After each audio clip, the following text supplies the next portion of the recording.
अस्सलाम वालेकुम students, hope so you all are fine and having good time.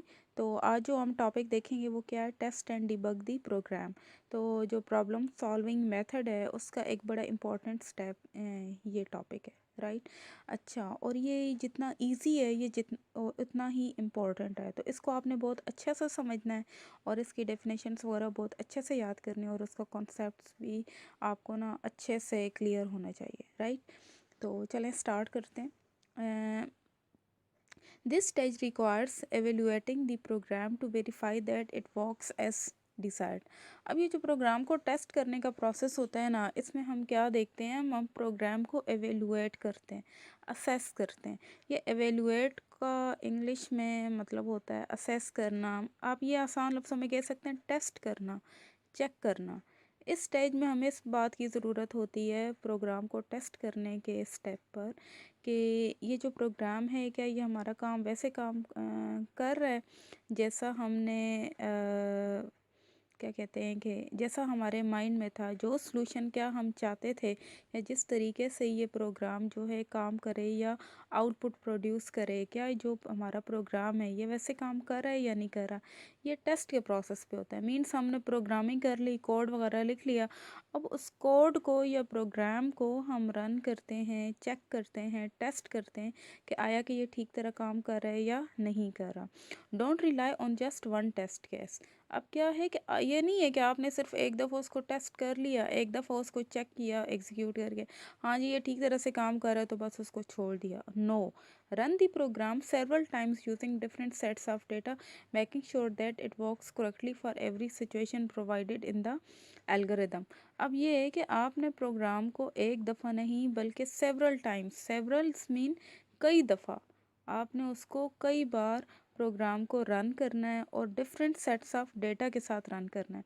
अगर आपको याद हो तो पिछला जो वीडियो था उसमें मैंने एग्जांपल भी दी थी कि लाइक एक दफ़ा आप वैल्यूज़ प्रोग्राम में क्या इनपुट कर रहे हैं, 5 कर रहे हैं, तो नेक्स्ट टाइप आप 5.5 करके देखें। एक और दफ़ा जो सेट ऑफ डेटा होगा उसमें आप 200 ऐड करके देखें, 3025 ऐड करके देखें।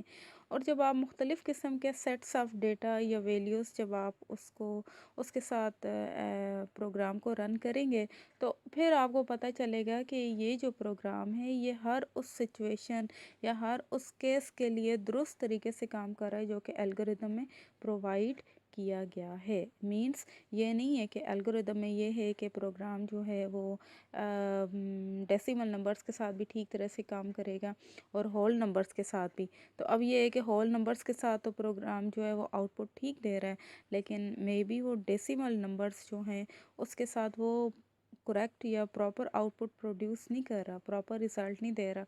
तो फिर हमें प्रोग्राम को चेक करने की, उसकी कोडिंग को चेक करने की ज़रूरत है। ठीक हो गया। If it is not produce desired results then error must be pointed out and डिबग्ड।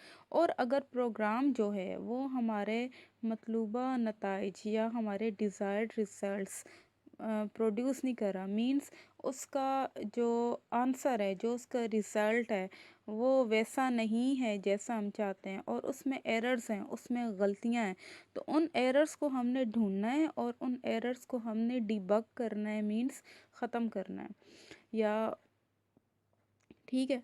अच्छा, अब यहाँ पर डिबग का आपके लिए एक नया लफ्ज़ है। ठीक है, डिबग का मतलब होता है कि एरर्स को ढूंढना और फिर उनको ख़त्म करना, रिमूव करना। अब यहाँ पे देखें डिबगिंग की डेफिनेशन है। बेटा दिस इज़ वेरी इंपॉर्टेंट, इसको अंडरलाइन कर लो और इसको याद भी करना है कि debugging is the process of finding and removing errors in the program. Program में से एरर्स को ढूंढना और फिर उन एरर्स को रिमूव करना, उन गलतियों को दूर करना, उनको दुरुस्त करना, ये चीज़ क्या कहलाती है, ये प्रोसेस क्या कहलाता है, डिबगिंग कहलाता है। ठीक हो गया। There can be 3 types of programming errors. Programming errors कितने टाइप की होती हैं, syntax error, run time errors and logical errors. अब ये भी आपका इम्पॉर्टेंट क्वेश्चन बन सकता है, पेपर में शॉर्ट क्वेश्चन आ सकता है 2 मार्क्स का कि how many types of programming how many types of programming errors are there, and name the programming errors या name the types of programming errors। ठीक है, तो ये देखो, अगर आपको याद हो एट्थ क्लास में भी हमने ये बात डिस्कस की थी कि प्रोग्रामिंग एरर्स कितनी टाइप की होती हैं, 3 टाइप की होती हैं। कौन सी? सिंटैक्स एरर, फिर क्या होती है run time error, and third होती है लॉजिकल एरर। और ये बात तो आपको बहुत अच्छे से पता है कि लॉजिकल एरर्स को फाइंड करना, रिमूव करना बहुत मुश्किल होता है, लेकिन on the other hand syntax errors are very easy to find and removed. ठीक है, ये आसान है। अब चलें जी, ये दोबारा डिबगिंग की डेफिनेशन आ गई है कि debugging is the process of finding and removing errors in the program, right. अब इसके बाद है कि सिंटैक्स एरर। अब सिंटैक्स एरर क्या होता है? A syntax error occurs when the program violates one or more grammatical errors of the programming language. अच्छा, सिंटैक्स एरर कब वाक़ होती है? सिंटैक्स एरर तब वाक़ होती है जब जो प्रोग्राम आपने बनाया है, वो एक या एक से ज़्यादा ग्रामेटिकल रूल्स होते हैं ना प्रोग्रामिंग लैंग्वेज के, उन रूल्स की जब वायोलेशन होती है, उन रूल्स को जब प्रॉपरली फॉलो नहीं किया जाता, तो कौन सी एरर वाक़ हो जाती है? Syntax error. रिपीट कर रही हूँ आसान लफ्ज़ों में कि जब प्रोग्रामिंग लैंग्वेज के आप रूल्स को फॉलो नहीं करते, जब प्रोग्रामिंग लैंग्वेज जो है उसके उसूलों की आप खिलाफ वर्जी करते हैं, तो फिर क्या होती है? फिर सिंटैक्स एरर वाक़ हो जाती है। इसकी एक एग्ज़ाम्पल ये है कि लाइक आपने क्या कहते हैं, कोई कीवर्ड, ठीक है, कीवर्ड हम कौन सा ले लेते हैं? फॉर का ले लेते हैं। तो कीवर्ड फॉर है। अब आपने फॉर के नाम से एक वेरिएबल डिक्लेयर कर दिया है, या फिर रूटीन के नाम से या सब रूटीन के नाम से आपने कोई वेरिएबल डिक्लेयर कर लिया, या प्रिंट, ये भी एक कीवर्ड है। तो इसके नाम से आपने कोई वेरिएबल डिक्लेयर किया है, या ये हो सकता है कि आपने प्रिंट स्टेटमेंट तो लगाई है, उसमें एक जब वो होता है ना स्ट्रिंग जो हम एंटर करते हैं, उसका आपने एक ब्रैकेट जो है वो नहीं लगाई। मतलब इस टाइप की कोई भी जो एरर है ना प्रोग्रामिंग लैंग्वेज के जो रूल्स हैं, उसमें जब आप कोई भी गलती करेंगे तो सिंटैक्स एरर वाक़ हो जाएगी। These errors are detected at compile time, that is when the translator, compiler or interpreter attempts to translate the program. ठीक है, अब क्या होता है जब आप बेटा प्रोग्राम बना लेते हो ना, तो फिर क्या होता है ये आपको पता है ना कि उस प्रोग्राम को ट्रांसलेट किया जाता है। सही है, अब वो जो हमारा ट्रांसलेटर होगा ना, वो उसको हाई लेवल लैंग्वेज को लो लेवल या मशीन लैंग्वेज में ट्रांसलेट करके कंप्यूटर को देगा, क्योंकि कंप्यूटर को तो मशीन लैंग्वेज, बाइनरी लैंग्वेज समझ आती है। ठीक हो गया। तो ये जो सिंटैक्स एरर्स होती हैं ये कंपाइल टाइम पर डिटेक्ट होती हैं। अब आप कहेंगे कंपाइल टाइम क्या होता है? तो कंपाइल टाइम वो टाइम होता है जब ट्रांसलेटर प्रोग्राम को ट्रांसलेट करने की कोशिश करता है। अटेम्प्ट का मतलब होता है कोशिश करना। There can be many reasons, इसके बहुत सारे रीजंस हो सकते हैं। किसके रीजंस हो सकते हैं जी? सिंटैक्स एरर्स वाक़ होने के। अब यहाँ पर जो एग्जांपल है वो बड़ी आसान सी है। For example, trying to execute a wrong program statement or command such as typing PINT instead of PRINT print statement। मिसाल के तौर पर अब ये है कि प्रोग्रामिंग जो JW बेसिक का सिंटैक्स है उसमें क्या है, प्रिंट के स्पेलिंग क्या है, प्रिंट स्टेटमेंट के PRINT, लेकिन आपके इसके स्पेलिंग गलत लिख देते हो, आप आर रिमूव कर देते हो। या trying to assign a value to a constant such as 5 is equal to count ETC। अब मिसाल के तौर पर अब ये है कि प्रोग्रामिंग लैंग्वेज में आपको पता है ना कि जब हम किसी वेरिएबल को वैल्यू असाइन करते हैं तो उसूल क्या है? उसूल ये है कि पहले हम लेफ़्ट साइड पे वेरिएबल नेम मेंशन करेंगे, मींस वेरिएबल लिखेंगे, और फिर हम इक्वल का साइन लगाएंगे, और फिर हम जो वैल्यू असाइन करनी है वो लिखेंगे। लेकिन बात क्या है कि आप वेरिएबल के नाम के बजाय वैल्यू पहले लिख देते हैं इक्वल का साइन डाल के, और राइट साइड पर अगर आप वेरिएबल का नाम लिख देते हैं तो क्या हो जाएगी? सिंटैक्स एरर वाक़ हो जाएगी। जिस तरह आप यहाँ पे देखें बहुत आसान सा है, 5 is equal to count, 5 is equal to count, it will cause a syntax error to occur। ठीक है, करेक्ट क्या है? करेक्ट ये count is equal to 5, count equal to 5 correct है, लेकिन अगर हम 5 इक्वल टू काउंट लिखेंगे तो ये क्या हो जाएगा, ये इनकरेक्ट हो जाएगा। एक और चीज़ है कि division by zero is undefined, यानी जब हम किसी नंबर को ज़ीरो से डिवाइड करने की कोशिश करेंगे तो भी गलत होगा। सही हो गया। अच्छा, चलिए जी अब मूव करते हैं रन टाइम एरर्स पे। A runtime error occurs when the program directs the computer to perform an illegal operation such as dividing a number by zero। बेटा इसको अंडरलाइन कर लो, this is important. Run time error क्या होता है? Run time errors वो होती हैं जब आप कंप्यूटर को कोई जब आप प्रोग्राम को कोई ऐसा काम करने को देते हैं, मीन्स आपने प्रोग्राम में कोई ऐसी इंस्ट्रक्शन लिखी है कि जो कि कंप्यूटर से कोई इलीगल का मतलब क्या होता है? गैर कानूनी। जो वो कंप्यूटर से कोई ऐसा काम करवाएगा जो कंप्यूटर काम नहीं कर सकता, तो फिर कौन सी एरर वाक़ई हो जाएगी? रन टाइम एरर वाक़ई हो जाएगी। रिपीट कर रही हूँ, रन टाइम एरर क्या होती है? रन टाइम एरर ये होती है कि आपने जो प्रोग्राम बनाया है वो प्रोग्राम कंप्यूटर से कोई ऐसा काम करवा रहा है जो इल्लीगल है, जो गलत है, जो काम यूजुअली होता नहीं है, जो काम कंप्यूटर कर नहीं सकता, तो वो क्या हो जाएगा कि रन टाइम एरर वाक़ई हो जाएगा। फॉर एग्ज़ाम्पल, अब ये एक ऐसी ना एक स्टूपिड सी एग्ज़ाम्पल दे रही हूँ, ठीक है? कि जिस तरह यूजुअली मतलब हम लोग बड़े अमन पसंद किस्म के लोग हैं, ठीक है? We are kind of what can say gentleman, मतलब हमारे अंदर जेंटलमैनली इडियोसिंक्रेसीज है। तो हम किसी बंदे को कहते हैं कि जी हदायत देते हैं, हम किसी बंदे को कहते हैं कि जी किसी दूसरे बंदे को किल कर दो या आप बैंक लूट लो। अब वो अगला बंदा कहेगा नहीं जी मैं ये काम नहीं कर सकता, ये काम मेरे बस का है नहीं, ये काम ठीक नहीं है, मैं ये काम नहीं करूँगा। तो यहाँ पे कौन सी एरर वाक़या हो जाएगी? रन टाइम एरर वाक़या हो जाएगी। अब इसी तरह देखो, अब आपने अब ये बात गलत है ना, दिस इज़ इनकरेक्ट कि अगर आप एक नंबर को ज़ीरो से डिवाइड करते हैं तो किसी नंबर को आप ज़ीरो से क्यों डिवाइड करेंगे? This is an illegal operation. सही है। तो जब आप अगर आप एक ऐसा प्रोग्राम बनाते हैं जिसमें आप अपने प्रोग्राम में ये चीज़ लिखते हैं कि ये एक नंबर है, ये ज़ीरो, इस नंबर को हम ज़ीरो से डिवाइड करेंगे, तो फिर कौन सी एरर वाक़या हो जाएगी? रन टाइम एरर वाक़या हो जाएगी। सही हो गया। अब run time errors are detected and displayed by the computer during the execution of a program. अब ये सिंटैक्स एरर की तरह जो रन टाइम एरर्स होती हैं ये भी कब डिटेक्ट होंगी और कंप्यूटर उन्हें हमें कब डिस्प्ले करेगा? जब प्रोग्राम की एग्जीक्यूशन होगी। ये बात माइंड में रखिए कि जब हम प्रोग्राम जो है ना एग्जीक्यूट करते हैं ना, तो फिर अगर उस टाइम कोई सिंटैक्स एरर होती है, कोई रन टाइम एरर होती है, तो वो हमें कंप्यूटर की स्क्रीन पे दिख जाती है, शो हो जाती है।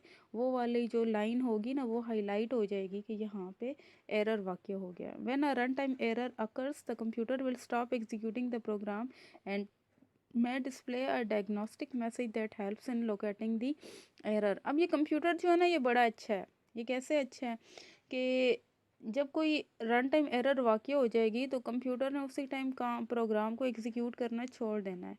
वो ये नहीं कहेगा कि चलो जी बाद में ये सब कुछ कर लेंगे, पहले पूरा प्रोग्राम एग्जीक्यूट करो। नो, आपके प्रोग्राम में अगर रन टाइम एरर है तो प्रोग्राम की एग्जीक्यूशन, प्रोग्राम का रन होना उधर ही रुक जाएगा और कंप्यूटर आपको एक डायग्नोस्टिक मैसेज शो करेगा, यानी आपको स्क्रीन पे एक मैसेज नज़र आएगा जो कि आपको हेल्प करेगा कि इस एरर को आप कैसे ढूंढ सकते हैं। मीन्स वो आपको मे बी वजह बताए, यहाँ पर जिस तरह फ़लाँ चीज़ मिसिंग है, आप इस चीज़ को ऐसे करें तो, या फ़लाँ जगह पे ऐसे एरर है, तो उस एरर को रिमूव करने में और लोकेट करने में, लोकेट का मतलब क्या है? फाइंड करने में वो ये डायग्नोस्टिक मैसेज आपको हेल्प करेगा। ठीक है, ये डायग्नोस से आप समझ लेना, डायग्नोस से निकला ना, डायग्नोस्टिक मैसेज मीन्स किसी चीज़ को डायग्नोस करना, तजवीज़ करना। लॉजिकल एरर, ये बेटा हम लोग पहले बात पढ़ चुके हैं कि लॉजिकल एरर्स जो होती हैं इनको ढूंढना और इनको करेक्ट करना बहुत मुश्किल होता है। क्यों मुश्किल होता है? ये इसलिए मुश्किल होता है, लॉजिकल एरर्स में बड़े मज़े की बात क्या है कि लॉजिकल एरर्स प्रोग्राम में अगर हैं ना, तो प्रोग्राम फिर भी एग्ज़ीक्यूट हो जाएगा। अच्छा, on the other hand if you see in the case of syntax error and run time error, the program will not be executed. Program will not produce any output. ठीक है? वहाँ पे तो प्रोग्राम स्टॉप हो गया ना, हमें तो सीधा-सीधा पता चल गया कि जी यहाँ पे ये एरर वाक़या हो गया। अब लॉजिकल एरर्स में the case is rather complicated in the sense that कि logic in the case of logical error the program will be executed but the answer or the output it produces will be incorrect. आसान लफ्ज़ों में क्या है कि logical error के case में program run हो जाएगा, ये आपको आउटपुट भी देगा, लेकिन जो उसका आउटपुट होगा वो क्या होगा, गलत होगा। और उसको सिर्फ आप ये समझ लेना कि प्रोग्रामर ही उस गलती को ढूंढ भी सकता है और लोकेट भी कर सकता है। Logical errors occur when a program follows a wrong logic. Logical errors तब वाक़ई होती हैं जब प्रोग्राम जो है उसके अंदर जब जो प्रोग्राम है वो एक रॉन्ग लॉजिक को, एक गलत लॉजिक को फॉलो करते हैं। इसकी एग्जांपल ये कि आपका जो प्रोग्राम है उसमें आपने क्या कहते हैं, फ़र्ज़ करें एडिशन करनी थी, लेकिन एडिशन के बजाय आपने डिवीज़न कर दिया। ठीक है?